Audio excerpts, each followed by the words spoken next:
We read over 200 books combined over the last year. So we picked our favorites from each of the last 12 months, and we're going to share them with you. And hopefully this helps you build your TBR for 2025. So let's get into it. Last December may or may not have been my best reading month of all time. Picking this book was so hard, but the best book goes to Masters of Death by Olivie Blake.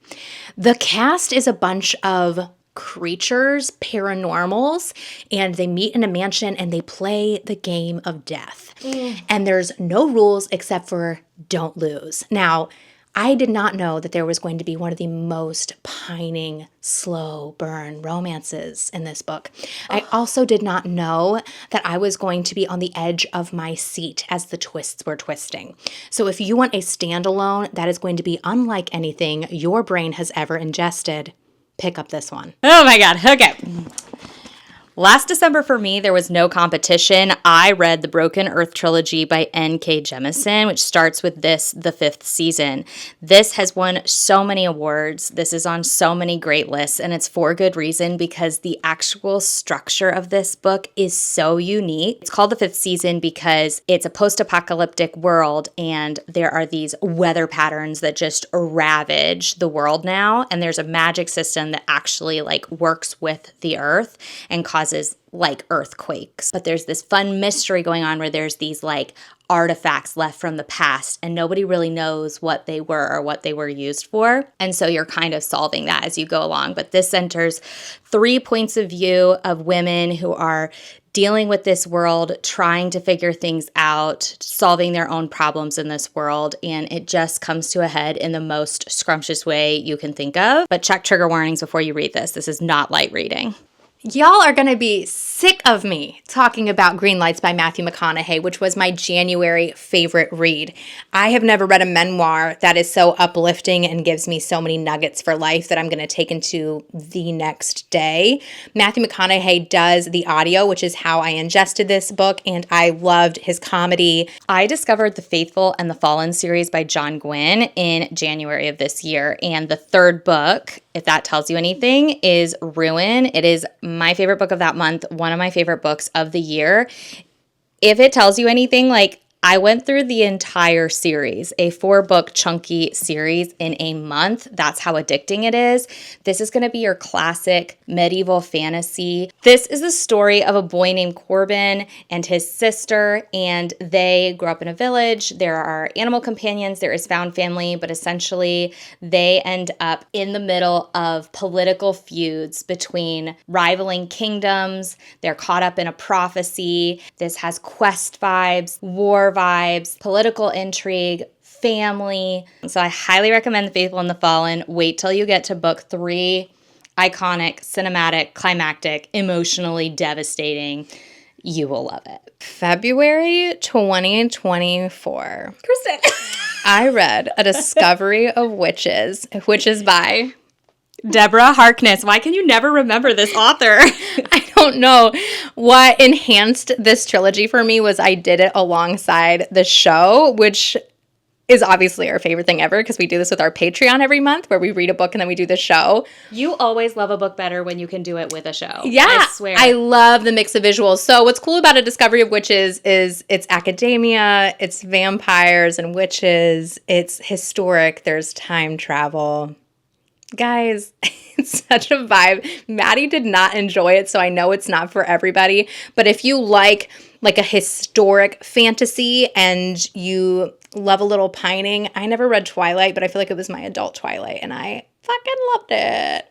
Okay. February for me goes to what I believe is my book of the year. We will see how December ends up, but this is The Sword of Kaigen by M.L. Wang, and this is an Asian-inspired fantasy about a military family who are kind of the last protectors for their nation, and it's actually just a sprawling family drama about what it is to give up your identity for your country. It deals with propaganda. It's about self-reflection, self-awareness, and dealing with grief, dealing with loss, but finding your inner courage, finding your inner strength. It will make you weep. This is the kind of book that reminds me why I read, and I cannot remember, if you take no recommendation from this list, please read The Sword of Kaigen. March was the first time I got a rec from Book Talk, not from my sister. So I read The Grace Year by Kim Liggett. It is a standalone where the women are taken as they are coming of age into the woods with all the other women. And it's some Lord of the Flies shit going on, okay? And I cannot believe how much this book had me in a chokehold. I loved all of the reveals that I cannot give to you without spoilers. If you want something that's fast-paced, it's very feminist, it's very motherly, it's very sisterly, it's for the girls. It's for the girls, and I loved it. You're me. Unless you're Maddie, and she hated it, so be aware. Yumi and the Nightmare Painter by Brandon Sanderson. This is the story of two people who end up kind of switching places each morning when they wake up. So they have to kind of learn about each other by being each other. It's a romance. It's got this amazing style to it. It's like fantasy noir. And at the end, I was weeping. This one packs an emotional punch, but it's also just so creative and fun. It has a bunch of really fun visuals. And this illustrated copy, I think that the Kindle version is also illustrated. So if you can get an illustrated copy of this book, I highly recommend that. April goes to Tomorrow, Tomorrow, and Tomorrow. This is by Gabrielle Zevin. I listened to this entire audiobook on a plane to France, and I was crying. This book follows two childhood friends who grow up designing video games together, and when I tell you the nostalgia is so fucking strong, but also it was just very, very emotional watching these two very unassuming people, normal people, going about the hard shit of life and what it is to be successful, and is success really what it's all about, and is it living up to the hype that you would put in your brain? It's going to give you that emotional punch that you want if you read for the tears. The tears be coming. There, see all the water? Those are your tears. My April goes to Artificial Wisdom by Thomas Weaver. This is a techno thriller, and it's the first techno thriller I ever read. I am used to like sci-fi in space. This is not sci-fi in space. This is just tech adjacent in our near future. And Artificial Wisdom is about if in about 50 years' time, the climate crisis is so intense that the global powers band together and decide they are going to elect a global dictator to solve and focus on the problem. The kicker is that one of the candidates is an AI named Solomon. So our main character is a investigative journalist who does not trust the global powers. He is always looking for the next scoop, like what's the underbelly of what's going on. He goes to the area where the big election is being held, and lo and behold, a murder mystery starts to unfold right before him. So as he's trying to solve the murder mystery, he's also trying to see what kind of corruption is going on under the surface. It is a page turner. It is the most immersive setting. It's so like unputdownable and unpredictable, and a sequel is coming. So highly recommend Artificial Wisdom, literally to like any kind of reader. Oh my gosh, I read Artificial Wisdom in May, and so it's very hard for me not to choose it because I loved it as well. But The Will of the Many by James Islington was a shock to me. An unassuming hero in a very political, messed up scenario rising through the ranks. But it's also in like an academic setting that feels very like Roman Empire inspired. The way the magic system deals with will in like a pyramid shape where everybody is ceding will to the person above them, it just kind of was perfection. I cannot wait for another book. I could not turn pages fast enough. This was the last book that I stayed up almost all night reading. It is a thick one, but it's worth it. It earned its pages. My best book of May was The Last Argument of Kings by Joe Abercrombie. This is book 3 in the First Law trilogy. This is a trilogy that follows 3 points of view. The washed up warrior, you've got the up and coming, like snotty general, pampered, rich soldier, and then you got an inquisitor, torturer, And they're just all such unique voices and points of view. And I think that why I loved this third book the most was just there was a lot set up in books 1 and 2. And I was kind of itching for that payoff. And when the payoff hits in Last Argument of Kings, all of a sudden this like meandering character study that kind of doesn't really know if it has a plot and has a payoff. I highly recommend it, but just know it's kind of like a Sing for Your Supper series, and it all comes together in The Last Argument of Kings. The way we could sing for our supper. We can sing for our damn supper. For our supper. June, I buddy read a duology. Whoa! Strange the Dreamer, The Muse of Nightmares, both by Laini Taylor. These were not even on my TBR, or if they were so hidden in there, I forgot about it. And somebody asked to buddy read it with me that was going to Ireland with us. I said, like, say less. Let's go, Tessa. So the most beautiful poetic reading I have ever had. I have never in my life read a book about blue people. Wait, what? Blue goddesses, and been obsessed with them. Okay. Our main character is a librarian, like monkish man who just wants to hang out and read books all day, but he's obsessed with this lost city called Weep that has been disappeared for 200 years. And then out of nowhere, people from Weep show up and are like, we need your help. And he's the only one who speaks their language and knows their customs. So he gets to go to his dream place. And guys, anything else is going to be a reveal, but I think it is so atmospheric. I need more books like this in my life. You know what we love as a subplot? We love an archaeological situation. Yes. Like lost cities, discoveries, lost artifacts, like the mystery of like what was this place? Where did these things come from? You and I fucking eat that shit up. It's so good. We love artifacts. Yes. June. My June goes to The Spear Cuts Through Water by Simon Jimenez. This book completely caught me off guard. It's so unique. It's such an interesting storytelling structure. Tell them about the turtles. There are some weird things in here, like turtles. The myth is that like the world is carried on the backs of turtles. There's some weird creatures. Anyways, it's bizarre. It's bizarre, but I think that the way that it's told just lends to it in the end. And at its heart, this is the story of two strangers off on a quest together. They are transporting a goddess across the world.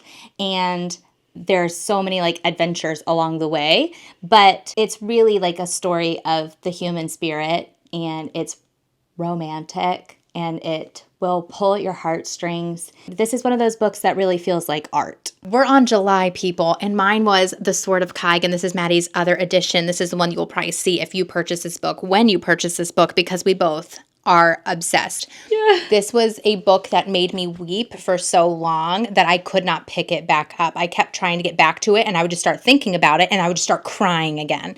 And I'm not saying crying in a like, I feel so hopeless way. It is so beautiful. Don't read this book thinking it's high fantasy. It's just going to be a bunch of war and high magic. No, yes, it's the magic a family drama. But this is a family drama, and I love that what you see in the second half of the book is not what you normally see in books, and it is what happens after the battles that we read about so often. We don't really know what happens, and this book shows actually what that is like and how it affects a family and your community. And it's brilliant.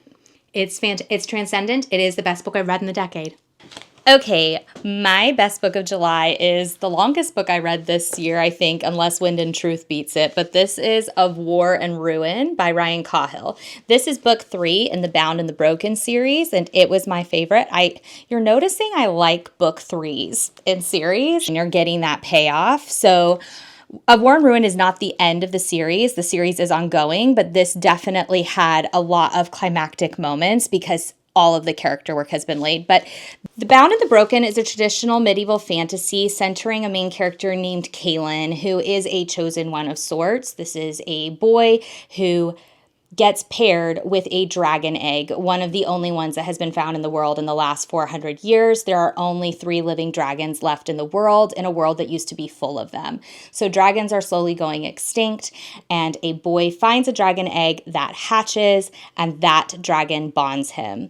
The story then follows him and his fellowship, if you will, his band of brothers, as they face a corrupt society and try to restore dragons to the world. And book 3 is just full of bombastic scenes, climactic moments, great emotional moments between characters and reunions. And it's just very emotional. It's very epic. It's got great scope. And I'm just loving this series. So I highly recommend this series, but don't bite it off if you don't like chunky books. All right, we have made it to August. And in August, I'm always right behind Maddie, just picking up the books that she's finished reading. She throws them behind her back, and I say, woohoo, now I'm reading The Bound, the Broken. And I loved book 1, which is Of Blood and Fire by Ryan Cahill. This made me feel like how I felt reading Lord of the Rings when I was young.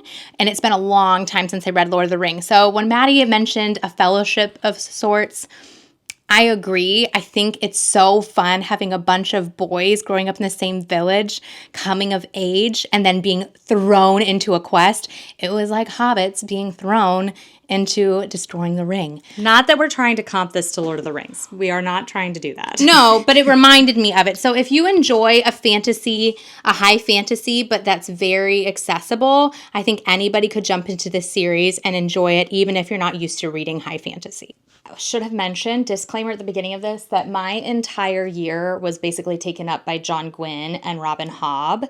So I only let myself choose one book from their body of work. So actually I had some other favorites in August, but if I'm going to eliminate Robin Hobb and John Gwynne, I did love the Wolf Den trilogy by Elodie Harper, and this is book 3 again. This is the Temple of Fortuna, which is book 3 in this trilogy. This is a historic fiction that takes place in Pompeii in the ancient world, and it follows a character who begins the story in a brothel, and it is just a sort of dramatic but slice of life type of piece about what it was like to be a female slave during this time. And the main character is just this clever, resourceful, industrious, motivated character who is using all of herself to get to the place she wants to be in the world. And so it's an empowering story, it's a redemptive story, it's a love story, but it's also like giving you that historic fix. Like the setting itself is so fascinating. As a fantasy reader, setting is very important to me. And this one just takes place, the ancient world is so fascinating, and it's like very immersive in this book. Guys, in September, we went to Ireland on a bookish trip with a bunch of our followers who are now our friends. And when we were there, I read Hunger of the Gods by John Gwynne. So Maddie and I both got to enjoy his works this year. And I loved this book so much. It is actually book 2 in the Bloodsworn saga. It starts with Shadow of the Gods, then there's Hunger, and Fury just came out. So if you want a full, complete trilogy, you can start this anytime. This story follows 3 characters in book 1. We have 2 females and 1 male. And in this world, the gods have died, but they have some of their children left with their lingering powers, and they are rejected. They are enslaved. One of the characters in this book, Orca, that you follow, is my second favorite, second only to the female character in Sword of Kaigen, favorite female character I have ever read. She is a mother trying to find her son. Another POV that you're following is a girl who is trying to find her own way in a war band and make a name for herself. And then we're following a boy who is trying to avenge his sister's death. It is heart-wrenching. The cliffhangers, the gasps, it's awesome. Boy, this one could also be a contender for my favorite book of the year, but no surprise, it's book 3 in a series. This is Ship of Destiny by Robin Hobb, and please remember that I could only pick one Robin Hobb book, and this was it. Ship of Destiny is the 3rd book in the Live Ship Traders trilogy, which is essentially, I compare it a little bit to Pirates of the Caribbean. It's a story about a family of traders in a pirate-infested waters, and there are sentient live ships, and there's economic struggle and political intrigue and romance and coming of age and family drama and healing. So powerful. It is thematically transcendent, and I love this trilogy so much. It is the 2nd trilogy in the realm of the Elderlings. So you can look up reading orders online. Technically, you're supposed to read this trilogy after the Farseer trilogy, but if you have no interest in reading all of the Realm of the Elderlings, I do think you can just read the Live Ship Traders on its own. I also, sacrilegiously, I think you could even read all of the Realm of the Elderlings and start with Live Ship Traders, then go back to Farseer, and then continue on in the larger Realm of the Elderlings. But absolutely don't skip Live Ship Traders. It is an incredible, incredible trilogy. Kristen did not hold herself to the only one book by an author rule. So what did you pick for October? Blood Over Brighthaven by M.L. Wang. This is also a high fantasy standalone that has the coolest magic system I have ever read in my entire life. This story follows a mage, and she is going to be the first female mage ever in her city. She makes a very unexpected friend, and you just love what they are trying to accomplish in this book. I found myself fighting for them, rooting for them so hard. So this was a 2-day read, and it's not that thin. I tabbed the shit out of mine because the quotes are amazing. They're such a powerful message. It is, again, transcendent because M.L. Wang herself is transcendent. This book has been a 5-star for every person I've recommended it to. So do yourself a favor and read this book. So Maddie basically has a third book trope going on right now in her own life. I just really love third books, I guess. I don't know what it is, but here's another one. My October goes to Demon in White by Christopher Ruocchio. This is the third book in the Sun Eater series, which is a ginormous space opera. It is incomplete. It's 6 books out right now, and I think the final book is book 7, which we can expect in 2025. But this follows Hadrian Marlowe, a man of nobility across centuries, where the human race is fighting an alien race called the Cielsen, who want to wipe out the human race. It is massive in scope, but it took me a long time to really connect to the characters and feel like the stakes were personal. And I think by the time I got to Demon in White, that's when it clicked for me. That's when I felt really invested and the plot was really moving for me. And I was getting those artifacts and ooh, what is this? that I love. So, and then there was also a sci-fi element that was introduced that just particularly tickled my brain that I loved. So I highly recommend the Sun Eater series, although I do think it's one that you kind of have to get into. Okay, we are up to date, and this is our 12th rec for you. In November this year, both of us became obsessed with Shauna Lawless's Gale Song trilogy. Oh. I had book 2, The Words of Kings and Prophets.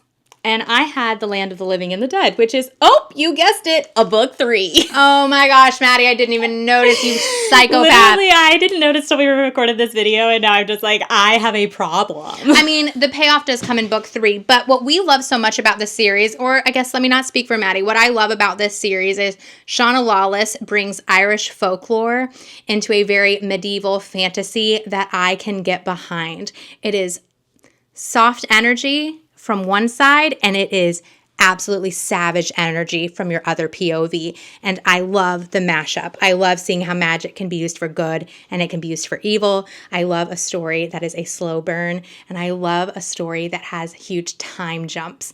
This trilogy is fantastic.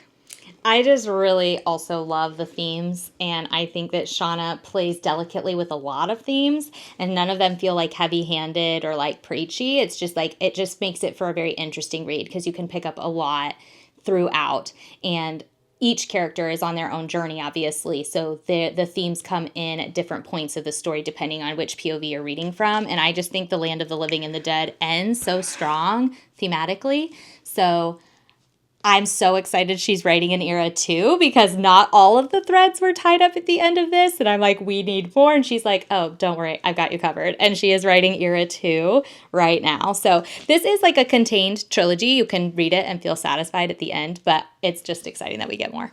Thank you for sticking with us for our last year wrap up here. Please like and subscribe if you're enjoying the content. And if you want to look at what our TBRs for 2025, we're already dreaming and scheming.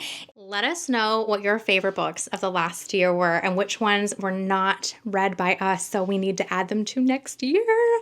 And if you took anything away from this video, read The Sword of Kaigen. Also, get to that third book.